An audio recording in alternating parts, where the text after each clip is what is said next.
উনি ঠান্ডায় মাথায় চিন্তা করছে।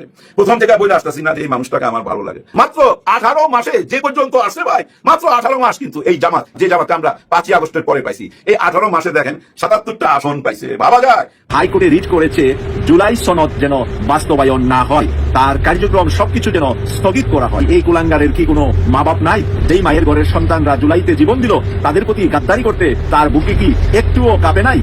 খুবই উদ্বেগের একটা খবর, আপনারা ইতিমধ্যেই অবগত হয়েছেন।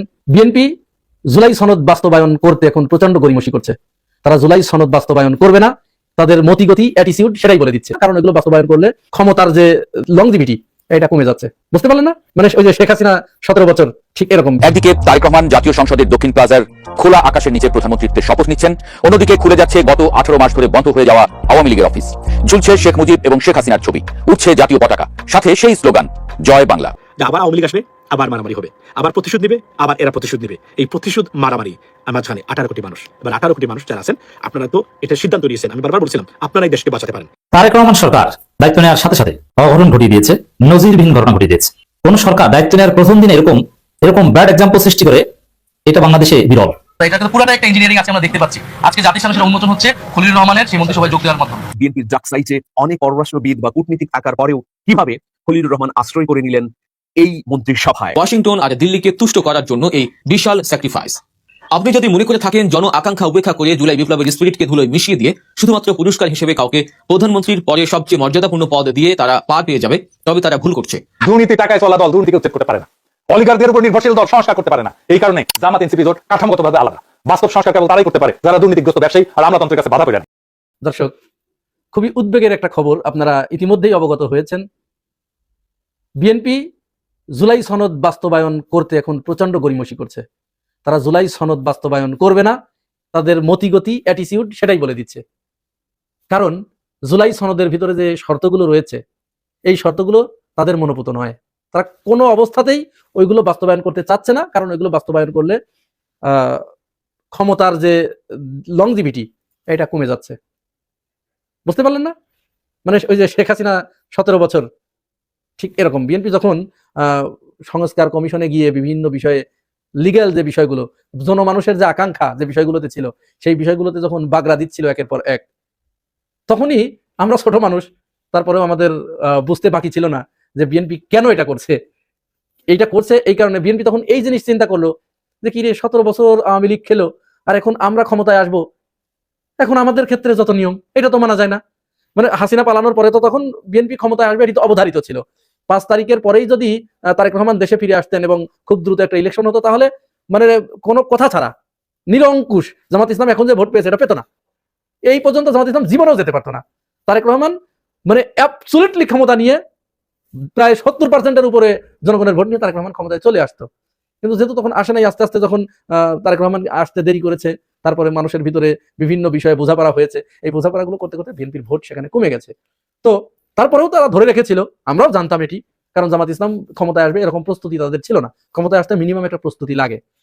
তো বিএনপি চিন্তা করলো যে কিরে, শেখ হাসিনা এত বছর ধরে খেলো, এত বছর ক্ষমতায় টিকে থাকলো, তখন কোনো কথা নাই, আর এখন আমাদের জন্য পথ সুগম হয়েছে, এখন তারা সংবিধান সংস্কার করতে বলে, ক্ষমতা কমাতে বলে, ক্ষমতায় থাকার পথ রুদ্ধ করতে চায়, ক্ষমতার যে লংজিভিটি সেইটি কমানোর জন্য তারা উঠে পড়ে লেগেছে। এটি তো হতে পারে না, এটি কোনো মতো অবস্থায় আমরা মানবো না। যার কারণে তারা ওই সময় বাগড়া দিয়েছে।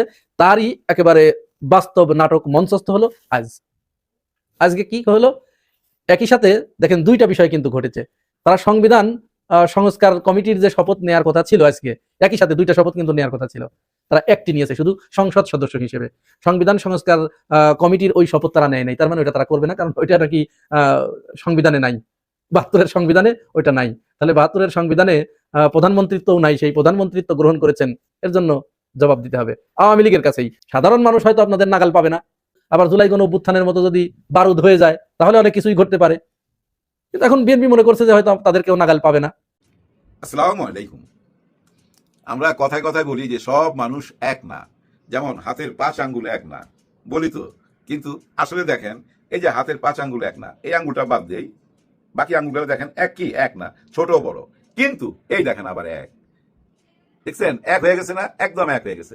আবার দেখেন এক না, আবার দেখেন এক হয়ে গেছে। এখন দেখেন এই যে মুখটা বন্ধ করলাম, ভিতরে কিন্তু এক, কিন্তু বাইরে যখন আসে এক না। ঠিক এই রাজনীতিটাও হয়ে গেছে এরকম। গত 18 মাস আমরা যা কিছু দেখে আসছি যে না এর সাথে এর মিল নাই, এর সাথে এর মিল নাই, অনেক গরমিল দেখছি। আসলে ওরা ভিতরে ভিতরে এক ছিল, যেটা আমরা বুঝতে পারি নাই। যার যখন ঘুম ভাঙবে তার জন্য তখনই সকাল। কেউ ঘুমের থেকে উঠবে ভোর 5টায়, তার জন্য তখন সকাল। কেউ যদি ভাই 12টায় উঠে, তার জন্য তখন সকাল।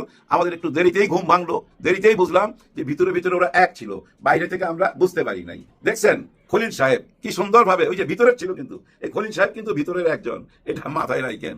আরো অনেকে আছে, ধীরে ধীরে আবিষ্কার হবে, হইতে থাকুক আবিষ্কার। এগুলো অনেক কিছুই আসবে। ওই আগে বলছি না, বহু রকম নতুন নতুন পর্ব আসবে, সেগুলো আমরা দেখবো, মেনে নিব। নেগেটিভ চিন্তায় যাবেন না, কিন্তু নেগেটিভ চিন্তা করলে হয় কি জানেন, শরীর খারাপ হয়, চেহারা খারাপ হয় নেগেটিভ চিন্তা করলে। যার জন্য নেগেটিভ চিন্তা করবেন না, সবসময় পজিটিভ মাইন্ডে থাকেন। দেখেন টিআইবিতে যে রিপোর্টটা দিছে, সেখানে তো জালিয়াতির প্রমাণ আছে, ভোট জালের প্রমাণ আছে। থাকুক, প্রত্যেক নির্বাচনের পর এরকম থাকে, কিন্তু আমরা যা কিছু দেখছি মাইনা নিতে হবে। এই যে ওনারা সরকার গঠন করছে না, এটা অবশ্যই মাইনা নিতে হবে। কিন্তু মাঠ পর্যায়ে যা কিছু চলতেছে ওইটা মাইনা নেওয়া যায় না। মাঠ পর্যায়ে কিন্তু অনেক খারাপ অবস্থা। আপনারা ফেসবুকে দেখতে পাইছেন, ইউটিউবে দেখতে পাইছেন। আমি কিছুক্ষণ আগে দেখলাম এক ভাই কান্নাকাটি করতেছে। দেখেন ওনার অনেকগুলো সুপারি গাছ ছিল, অনেক বাগান, একটা এতটুকু এতটুকু গাছগুলা হয়েছে ভাই, বুঝছেন, মানে একটা মানুষের সমান হয়েছে গাছগুলা। সবগুলা গাছ কাইটা ফেলাইছে। ওনার দোষ কি? উনি জামাতে ইসলামের পক্ষের লোক এবং নির্বাচনের সময় জামাতের পক্ষ হইয়া এজেন্ট হিসাবে ওই ভিতরে কাজ করছে। এটাই ওনার দোষ। রাইতের বেলা এসে ওনার সবকিছু কাইটা ফেলাইছে। ভাই আপনারা গাছগুলা কিভাবে কাটলেন, কেমনে পারলেন গাছগুলা কাটতে? অবশ্য গাছের যে প্রাণ আছে এটা হয়তো ওনারা জানেই না, জানার কথাই তো না, জানার কথাই তো না। মানুষেরই কোনো মূল্য নাই। আমরা দেখলাম তো গত 18 মাসে মানুষের কোনো মূল্য আছে? যাই হোক, গাছের উপর দিয়া ঝাল গেছে, হয়তো দেখা গেল গাছ না কাটতে পাইরা ওনারই কোবায় দিত, এরকম হইতে পারতো। আবার অনেক জায়গায় দেখতেছি ভাই অফিসের তালা খুলতেছে, জং মারা তালা গুলা আছে না, ওগুলা খুইলা পানিতে ফেলা দিতেছে, নতুন তালা কিনাই না লাগাইতেছে, ঘর পরিষ্কার করতেছে, ধুইতেছে, দেওয়াল রং করতেছে, নতুন নতুন ছবি লাগাইতেছে, বঙ্গবন্ধুর ছবি, শেখ হাসিনার ছবি লাগানো হচ্ছে, মিছিল হইতেছে, স্লোগান দিতেছে। ধীরে ধীরে সবকিছুই ওপেন হয়ে যাবে। হ্যাঁ, সবকিছুই সামনে চলে আসবে। ওই যে একটু আগে বললাম না, মুখ বললাম, ভিতরে কিন্তু সব সমান আঙুলগুলা, বাইরে কিন্তু সমান না। আমরা বাইরে তাকাইয়াছিলাম, ভিতরের দিকে তাকাইতে পারি নাই।